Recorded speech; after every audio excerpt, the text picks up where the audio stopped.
meus corrompidos, como vão sua vida em sociedade? Esse domingo é dia de leitura. Vamos analisar o enredo e significado do conto japonês No Bosque sob a Queda de Flores de Cerejeira, do escritor Ango Sakaguchi. Se quer ficar aqui e ouvir uma história sinistra sobre decadência, mulheres interesseiras e flores de cerejeira, já clica no botão do like e se inscreve. Sai vídeo novo todo domingo às 10 horas da manhã. Queda de Flores de Cerejeira é um conto de 1949 que fala sobre a decadência da sociedade humana, sobre como nós escondemos, por trás de conceitos falhos de civilização e moralidade, para que nós podamos fingir que somos bons e esquecer toda a nossa podridão interna, para que possamos passar a aparência necessária para viver em sociedade. Mas para chegarmos lá, nós precisamos voltar um pouco no tempo e aprender mais sobre a história do autor. Ango Sakaguchi nasceu em 1906 na província japonesa de Niigata. Ele foi um famoso escritor e ensaísta, que foi desprezado pelos críticos da época que o rotularam como imoral e subversivo. Mas ele se tornou popular com os leitores mais jovens, que viram nele um modelo de rebeldia e liberdade, devido aos ideais que muitos diziam ser a favor da delinquência juvenil. Sakaguchi foi um membro da escola literária Buraiha, ou a Escola da Decadência, um grupo de escritores que criticava a sociedade japonesa pós-guerra e que defendiam que a moral humana era uma farsa, porque a essência dos seres humanos era a corrupção que nos leva a nos afastar da nossa moral. A maior parte do seu trabalho foi feito durante e depois da Segunda Guerra Mundial. Falava sobre a tentativa de reconstrução nacional depois do caos e confusão que atingiu o Japão durante a guerra. Ele argumentava que deveriam se entregar à corrupção e decadência da moral para se refazer como uma pessoa melhor, querendo dizer que a solução para os problemas das pessoas em sociedade seria voltar ao seu estado natural. Para ele, todos nós humanos temos milhões de falhas das quais estamos conscientes, mas que buscamos esconder do mundo por causa dos ideais da sociedade. E para avançarmos, devemos nos tornar conscientes e reconhecer nossos erros e defeitos para avançarmos no mundo. No seu ensaio filosófico chamado de Discurso sobre a Decadência, ele diz que os seres humanos em toda parte estão destinados à decadência e que nossa única salvação é nos descobrirmos através da nossa própria decadência. Sakaguchi pregava, através desse ensaio que descrevia uma suposta salvação do Japão para se reerguer depois da guerra, que é da própria natureza humana abandonar a moral e se deixar corromper pelo mal. E que todos nós apenas disfarçamos a nossa verdadeira natureza com uma fachada de moral e integridade. Então todo aquele que se diz decente na nossa sociedade decadente só está fingindo ser bom.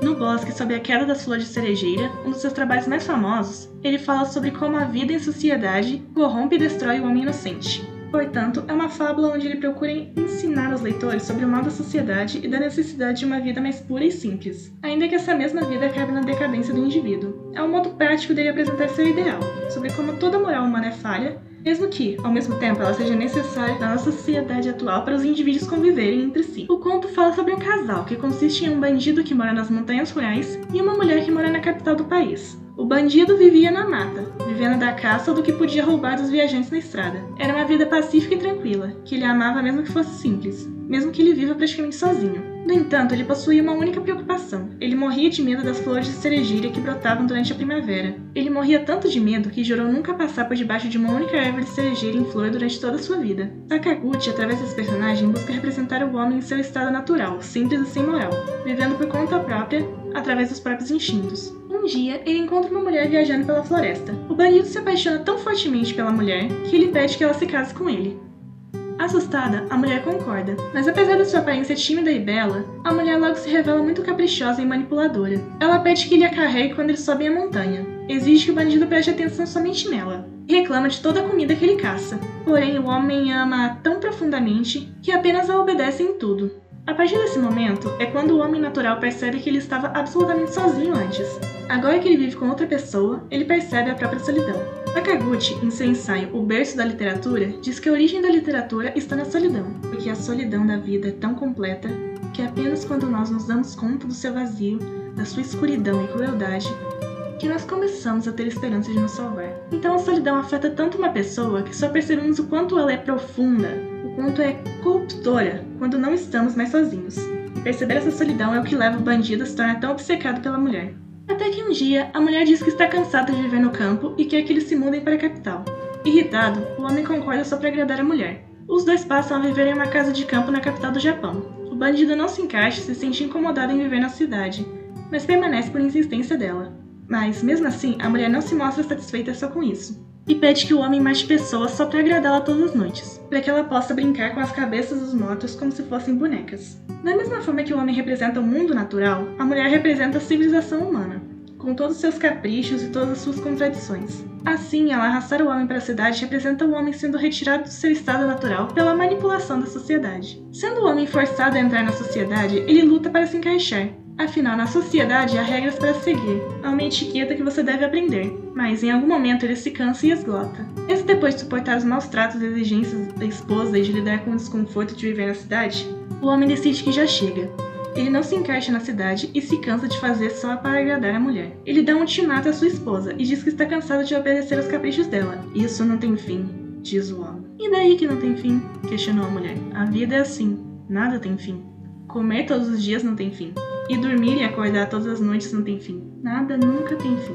Os dois discutem sobre isso. O bandido está cansado da vida na sociedade e diz que todos os dias são iguais. Mas a mulher defende a cidade, dizendo que a vida em sociedade não é diferente da do campo. É apenas uma sociedade com regras diferentes. Mas apesar de seus apelos, o bandido não cede. Pela primeira vez, ele resiste aos caprichos da mulher e não obedece quando ela pede para ficar na cidade. O bandido ameaça voltar sozinho para as montanhas, o que faz a mulher se desesperar. Percebendo que está perdendo o bandido, a esposa grita que o ama e que não consegue viver sem ele, e se ele voltar para o campo, ela estará ao seu lado. Satisfeitos e aparentemente felizes, os dois voltam para a floresta, com o bandido novamente carregando a mulher nas costas.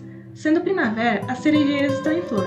Esquecendo do seu medo, o bandido atravessa os campos, passando debaixo das flores de cerejeira. Assim que ele passa por elas, ele toma um susto ao sentir algo tentando matá-lo por trás. Ele percebe que, em vez da sua esposa, o que está em suas costas é um demônio que foi convocado pelas flores e que quer matar ele. Assustado, ele joga o demônio no chão, estando sob a árvore florida. Os dois brigam em meio a um campo coberto de pétalas de flores de cerejeira. O bandido estrangula o demônio até a morte, e assim que ele morre, ele percebe que não era um demônio. Era sua esposa.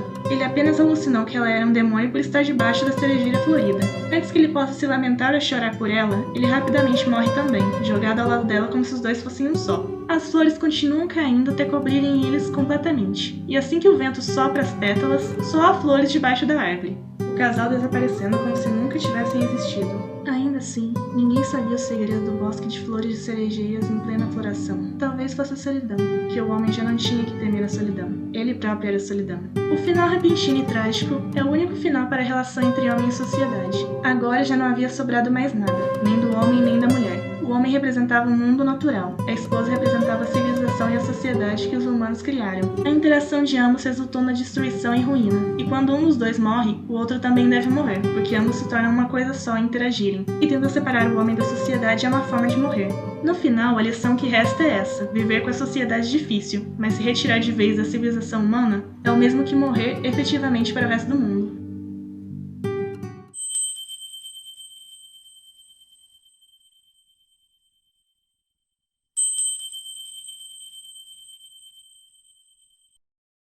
E aí, internet? Gostou do meu vídeo? Então eu peço que você se inscreva no meu canal, deixe o seu like e comente o que você achou do livro. Se você gostou do meu conteúdo, sai vídeo novo todo domingo às 10 horas da manhã.